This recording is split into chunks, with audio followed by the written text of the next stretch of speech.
चुप रह काजल बेटियावा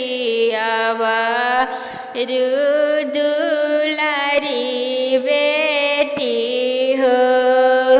तोरे खाती पापा जी के घरवा सजलवा दुअरवा सजल हो। तोरे खाती चाचा जी के घरवा सजल आवारू दुअरवा सजल हो। कैसे चुप रही पापा हो तहरे घरवा रात भर के बसेड़ा हटे हो। कैसे चुप रही चाचा हो तोरे घरवा रात भर के बसेड़ा हटे हो। तभिनु सरवा चाचा डोलिया बैठाई दूसरा घरे भेजब हो। तभिनु सरवा पापा डोलिया बैठाई दूसरा घरे भेजब हो। नजरी से भले बेटी हो दूरा जाइबू पापा के जिगर से नहीं हो।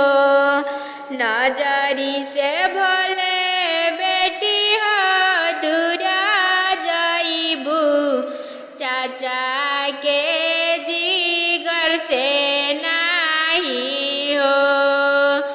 भेजब चौथरिया बेटी हो बोलाई ले बोसीना से लगाई ले बो। भेजब चौथरिया पापा बेटी हो बोलाई ले बोसीना से लगाई ले बो।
देश